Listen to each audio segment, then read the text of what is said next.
갑작스러운 저온과 그리고 공기가 정체됐을 때 이런 피해가 크게 나타나는데요. 이런 피해가 컸던 농가들은 무가온 촉성 재배하시는 농가들, 혹시 여기서 뭐 열가두기 같은 거 사이에 막아서 생육 촉진시키는 농가들 있으세요? 네. 그런 농가들 같은 경우에 피해가 컸습니다.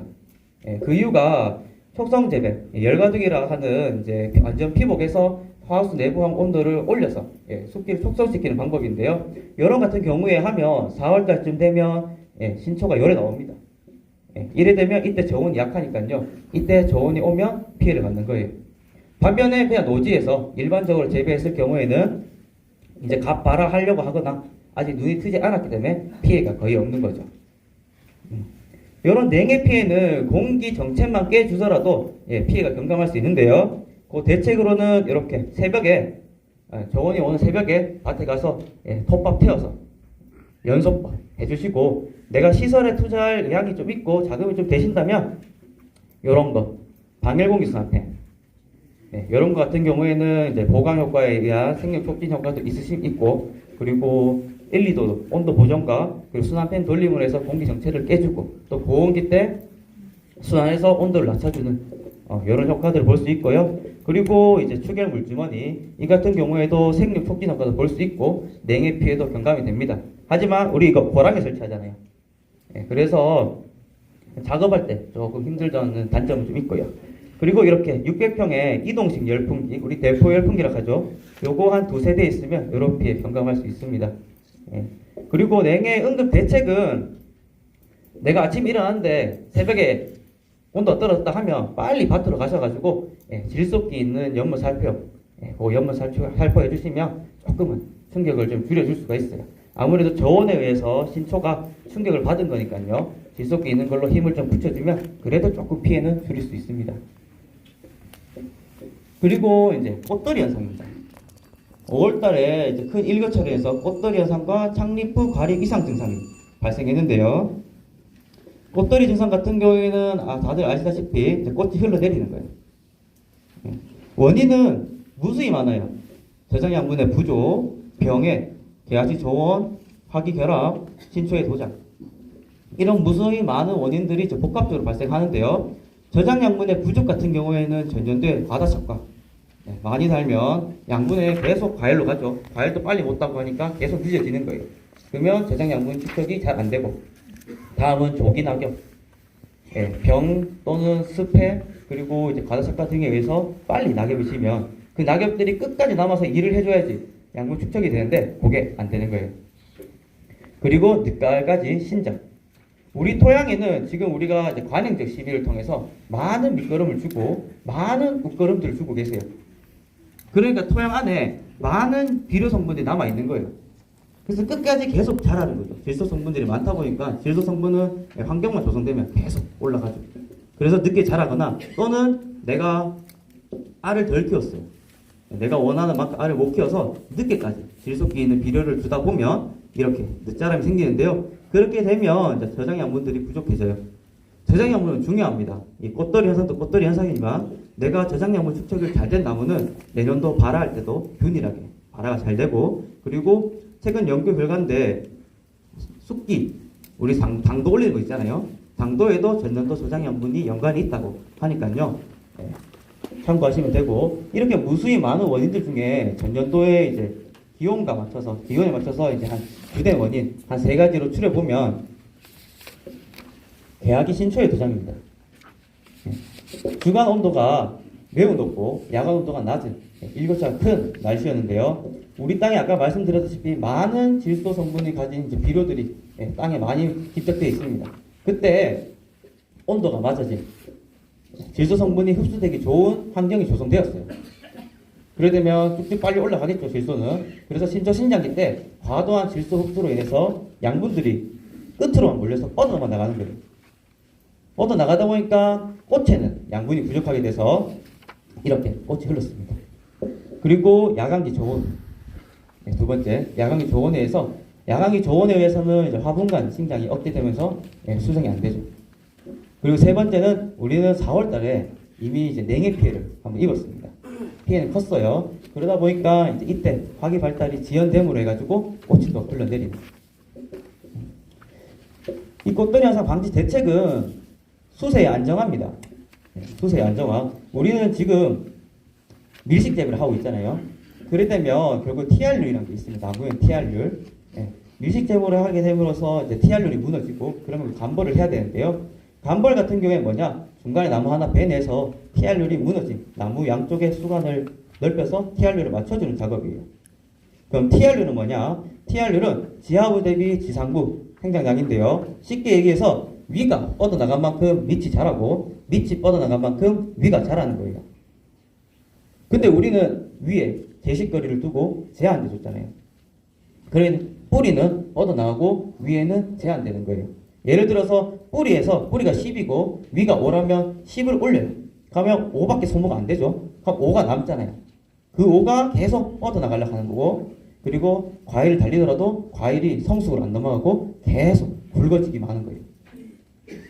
그런 걸 맞추기 위해서 할 수 있는 게 이제 간벌 작업이고요. 그리고 질소 가용을 지양하셔야 됩니다.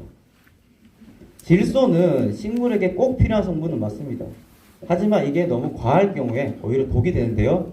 우리가 지금 밑거름, 거름 많이 주고 계시잖아요. 네, 거름 많이 주고 계신데 이 거름도 비료예요. 비료. 네, 거름은 비료입니다. 근데 우리는 밑거름으로 그 거름을 많이 주고 검게 될 때까지 주잖아요. 주고 나서 또 웃거름으로 또 계속 줘요. 그래 토양 안에 많은 성분들이 쌓여 있습니다. 비료 성분들이. 그래서 이제 원칙적으로 이제 매년 토양 검사 실시하셔가지고 적정 시비함을 원칙으로 하셔야지 이런 피해들 앞으로 줄일 수가 있는 거예요.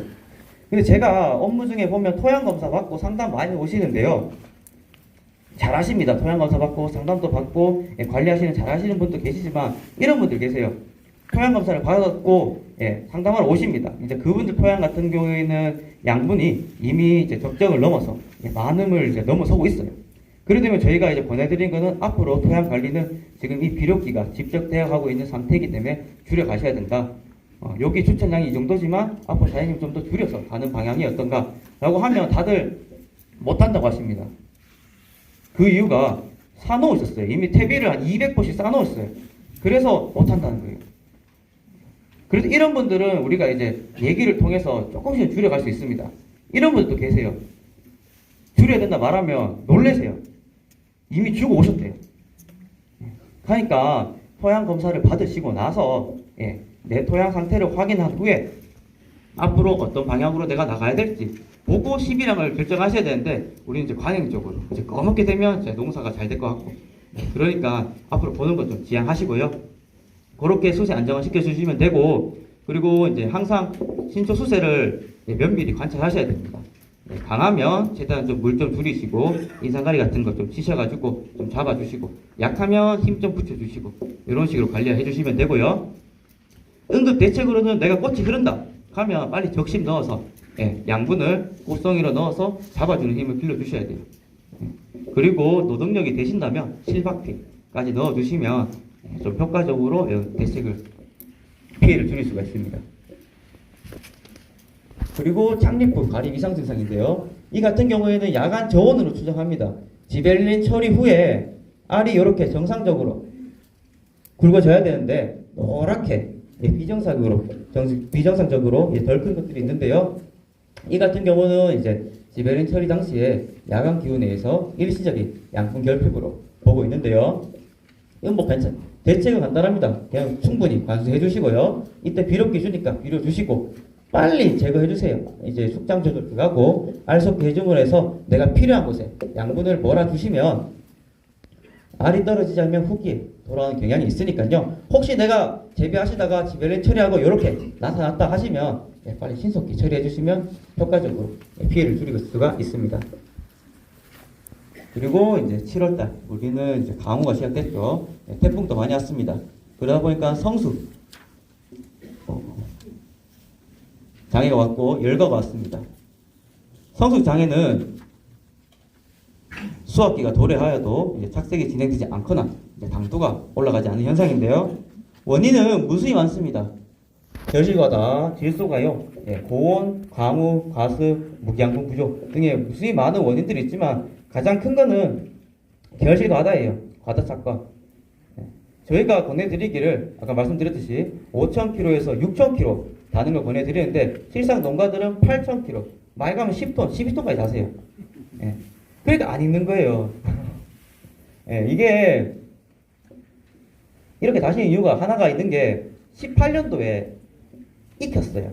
예, 이렇게 많이 달았는데 익어버렸어요. 18년도는 비도 좋고 날씨도 뜨거웠고 그러다 보니까 일조량 좋았고 어떻게 보면 온도도 맞았어요. 일소피는 좀 있었지만 그래서 많이 달았지만 익어버렸습니다. 그러니까 이제 자신감이 좀 생기시죠. 그리고 나무 힘은 한 해 넘어왔으니까 더 세고 그러니까 더 다시는 거예요. 그러다 결국 이번에 저품질이 대량으로 소화됐죠. 강도가 안 오릅니다. 그래서 성수장에는 샷가락만 지켜주시면 어느 정도 다 피해를 이제 면할 수 있으니까요. 적정 샷가락 준수해 주시는 걸 권해드릴게요. 그리고 열과는 이런 여러 원인에 의해서 알 터지는 증상인데요. 발생 원인은 수체 내에 갑작스럽게 수분이 들어가면 탁 터집니다. 기본 원리를 간단히 설명하면 우리가 수확기나 성숙기 때 어떻게 해요? 물을 안 주시죠. 최대한 당도 올리고 성수 촉진시키기 위해서 최대 거의 단수 상태로 가고 있습니다. 그때 비가 오죠. 그러면 이렇게 수분이 흡수되고 알 내의 팽합이 증가해서 터지는 겁니다.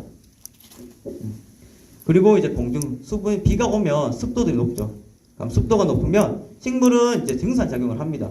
식물들이 이제 수분을 배출하는 호흡이나 증산작용을 하는데 공중 습도가 높으면 이게 억제돼요. 그래 되면 안에 팽합이 차오르면 터지고 그리고 또는 과피해서 그런 수분들을 흡수해서 터지게 되는 거예요. 이런 원리들이 있고 또 다른 이유는 이제 과다 결실, 과다 착각을 하게 되면 과피 발달이 불량해지고 그리고 우리가 알 섞기 잘 안 되면 송이가 붙죠. 그럼 송이 다음 면이 큐티클층이 형성이 억제돼요. 그러면 또 과피가 약해집니다. 그렇게 되면 정상적인 과에 비해서 약해진 것들은 주변 환경만 맞으면 쉽게 터져버리는 거예요. 그리고 또 원인은 질소 가용. 우리가 알이 덜 껐다는 이유로 늦게까지 넣는 질소에 의해서 이렇게 열과가 올 수 있습니다. 대책은 견딜 수 있게 과피를 튼튼하게 관리해 주셔야 되는데요. 과다 착각 지양하시고 질소지 거름 지양하시고 그리고 알 섞기 철저하게 해서 닿는 거 최대한 줄여주시고 그래 관리하시면 되고요. 토양 수분 아무리 우리가 성숙이 왔다 하더라도 최대한 수분 변화가 적게 관리해 주셔야지 최대한 열과 피해 줄일 수 있습니다. 마지막으로는 이제 소관 정리하고 질소지 거름 늦게까지 쓰는 질소지 거름 이거 지양하셔야 돼요. 우리가 많은 선도 농가들 분들께서는 좀 방식들 있잖아요. 노하우란 게. 그래서 좀 성공하시는 분들도 계시지만 그분들이 쓰시는 거를 내가 바로 가져와서 쓰기에는 좀 어려움이 있습니다. 그분들 밭과 나무가 내 밭과 내 나무가 다르니까요. 그런 거 좀 참고하시고 바로 그분들의 노하우를 들고 와서 내한테 바로 적용시키면 되는 분들도 있겠지만 안 되면 후기 생장 일어나서 알 다 터집니다. 그런 부작용도 있으니까요. 참고하시면 되겠습니다. 지금부터는 이제